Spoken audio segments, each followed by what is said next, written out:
J'ai envie de te parler un peu de technique, d'éléments des neurosciences. Alors, je te dis bienvenue dans cette vidéo où, ensemble, on va plonger dans l'univers fascinant des neurosciences appliquées à l'exploration corporelle. Jusqu'ici, tu as appris à écouter ton corps, observer les signaux, libérer les tensions, le mouvement, le son, la respiration. Mais est-ce que tu savais que derrière chacune de ces pratiques, il y a une cascade? Une cascade qui est biologique, qui est biochimique, qui est neurologique, incroyablement puissante. Alors aujourd'hui, on va au cœur de ton cerveau, de ton système nerveux, pour comprendre comment le stress s'installe et s'évacue.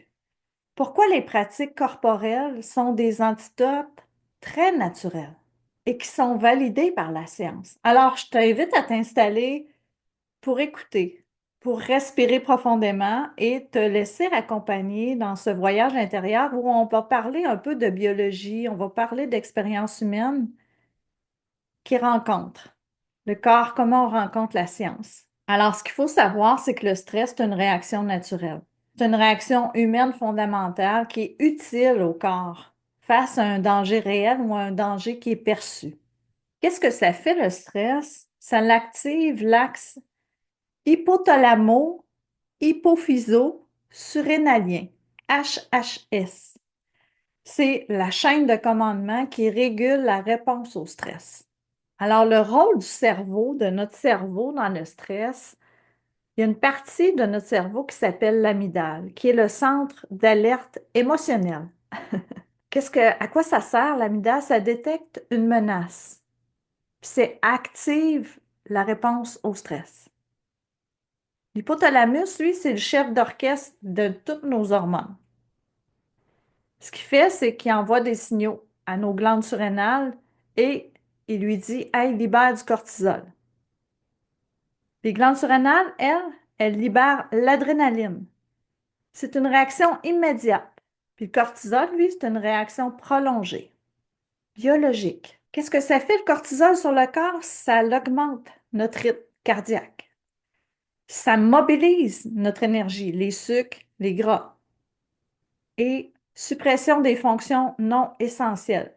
Tu arrêtes de digérer, de te reproduire, tu n'as plus d'immunité. Réaction physiologique. Ça mobilise l'énergie dans nos muscles. Nos muscles qui doivent réagir selon une perception réelle ou fausse. Quand le cortisol reste élevé, qu'est-ce que ça fait? C'est que l'amygdale devient, lui, hyperactif. Et il s'entraîne à une hypervigilance qui est excessive, qui fait augmenter l'anxiété, qui n'est pas nécessaire. L'hippocampe, lui, ce qu'il fait, il s'atrophie. Quand l'hippocampe s'atrophie, ça affecte notre mémoire et ça affecte notre régulation émotionnelle. Puis le cortex préfrontal, lui, ce qu'il fait, c'est qu'il perd en efficacité. Ça va nuire à ta concentration, ça va nuire à la prise de décision et au contrôle émotionnel. Alors maintenant que tu comprends le mécanisme biologique, on rentre dans la scène des solutions. La pratique corporelle, ça agit directement sur ces zones-là pour interrompre, pour mettre fin au cycle du stress, à la suradaptabilité. Alors, une des pratiques corporelles pour le système parasympathique, c'est la respiration consciente.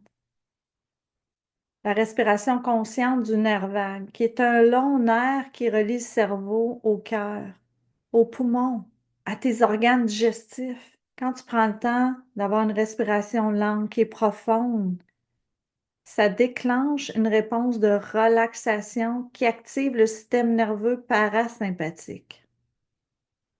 Les effets ont été mesurés sur le cerveau. Ça réduit l'activité de l'amygdale. Ça oxygène ton cerveau et ça apaise ton système nerveux. Respirer profondément, première clé. Ensuite, le mouvement conscient et la neuroplasticité. Le mouvement, qu'est-ce que ça fait? Ça augmente la production d'endorphines, de dopamine, deux hormones du bien-être. Le mouvement rythmique la marche, la danse, les étirements, qu'est-ce que ça fait? Ça synchronise les hémisphères cérébraux pour améliorer notre clarté mentale. Le mouvement, ça favorise la neuroplasticité, la capacité du cerveau à créer des nouvelles connexions neuronales. Alors, je t'invite à pratiquer des étirements doux, des mouvements libres. Étire-toi chaque jour. Et le pouvoir du son Om, la vibration. La vibration sonore grave comme le Om, ça réduit l'activité de l'amygdale. Ça stabilise les ondes cérébrales alpha, theta, qui sont, elles, associées à une relaxation qui est profonde, à l'intuition. Le son, ça l'active également le nerf vague, qui renforce la relaxation. Alors, je t'invite à pratiquer le chant Om, 30 secondes par jour. Alors, les effets mesurables, les études clés, ce que les études prouvent, et ce n'est pas Nancy ici qui vous le dit, réduction du cortisol, une étude montre une baisse de 20 à 30 du cortisol après 10 minutes de respiration profonde. Augmentation de la sérotonine, des endorphines, les hormones qui créent une sensation durable et de bien-être, et la croissance de l'hippocampe. Une pratique régulière favorise quoi? La neurogénèse, la création de nouveaux neurones, de chemins neuronaux, avec la simple respiration. L'étude d'Harvard dit 8 semaines de méditation quotidienne. Qu'est-ce que ça montre? Une réduction significative de l'activité de l'amygdale. Il y a une autre étude de John Hopkins qui dit la pratique respiratoire, ça a des effets comparables à des antidépresseurs légers. Wow! Mets les pilules de côté. Respire, connecte. Ces données-là, c'est pas juste des chiffres, c'est le reflet de ce qui se passe dans ton corps, à chaque souffle, à chaque minute, à chaque son. Écoute, tu le sais, c'est ton propre laboratoire de transformation dans ton PCC, dans tes pensées, dans ton corps, dans tes émotions, dans ton cœur, chaque respiration, chaque mouvement, chaque son, chaque signal. C'est puissant. Tu dis à ton système nerveux, calme. Prends un engagement simple avec toi-même parce que chaque jour, prends un moment pour écouter, respirer, bouger en conscience. Chaque jour, ces petits gestes réguliers, ça a le pouvoir de te transformer. Ta chimie intérieure, stabiliser ton esprit puis apaiser ton cœur. Ton corps, c'est ton allié quotidien. Ton souffle, c'est ton encre. Ton cerveau, c'est une machine qui est capable de transformer tout.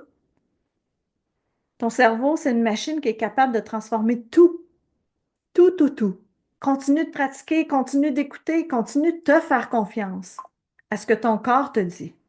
Merci encore de partager ces moments-là avec moi. Je te dis, prends soin de toi. Respire. Souviens-toi, chaque souffle, c'est ta clé. La science le prouve. Ton corps, lui, le ressent. Continue d'explorer. Let's go!